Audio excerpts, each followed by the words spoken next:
Saudara-saudaraku rahimakumullah, terdapat pertanyaan terkait dengan bagaimana hukum leasing di dalam Islam.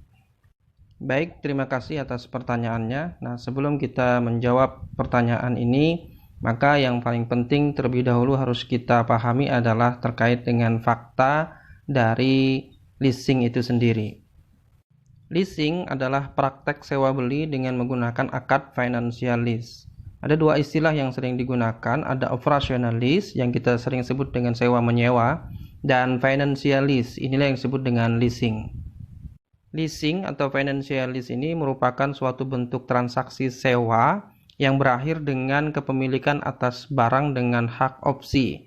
Nah, hak opsi yang dimaksud itu adalah hak opsi pembelian secara otomatis jika telah memenuhi syarat tertentu.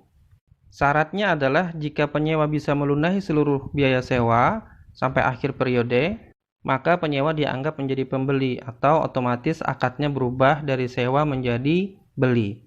Barang otomatis jadi milik penyewa. Sedangkan jika tidak bisa melunasi, maka dianggap sebagai sewa. Artinya barang harus dikembalikan kepada si yang menyewakan. Nah, selama proses leasing ini, jika terjadi keterlambatan pembayaran sewa, angsuran, maka dikenakan denda yang harus dibayar. Pada prakteknya leasing, disebut juga dengan sewa guna usaha atau SGU ini, banyak dijadikan sebagai model pembiayaan untuk pengadaan barang-barang oleh lembaga-lembaga pembiayaan. Nah, selama masa perjanjian leasing atau SGU ini, hak milik atas barang itu berada pada perusahaan lembaga pembiayaan yang memberikan pinjaman untuk membeli barang tersebut. Nah, saudaraku rahimakumullah, berdasarkan fakta yang telah dijelaskan tadi, maka kami memahami bahwa leasing ini hukumnya haram karena tiga hal. Yang pertama, akadnya batil karena menggabungkan dua akad dalam satu akad atau yang disebut dengan multi akad, yaitu menggabungkan akad sewa dengan akad jual beli. Nah, multi akad hukumnya haram, ini pendapat jumhur ulama berdasarkan hadis-hadis sahih. Di antaranya adalah naha an safqataini fi safqatin wahidah.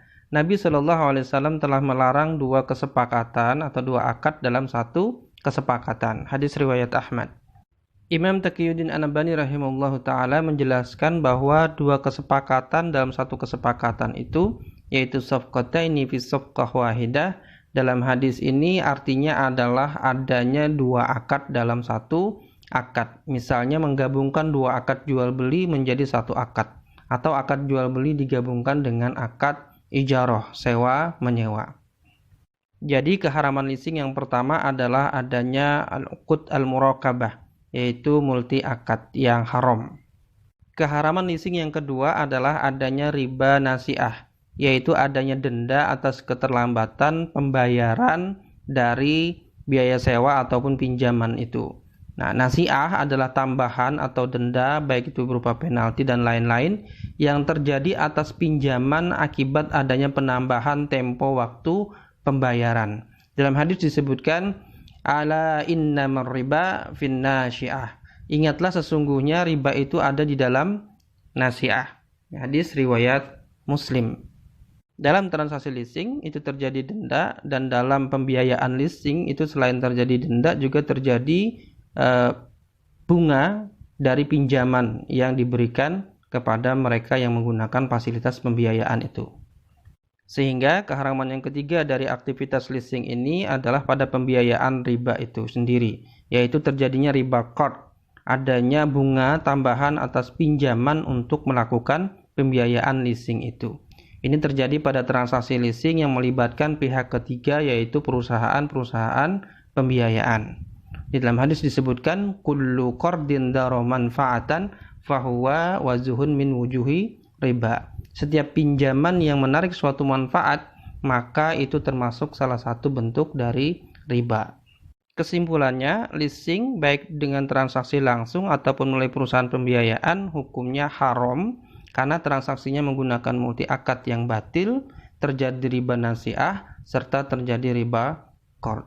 Allahu a'lam bishawab. Assalamualaikum warahmatullahi wabarakatuh.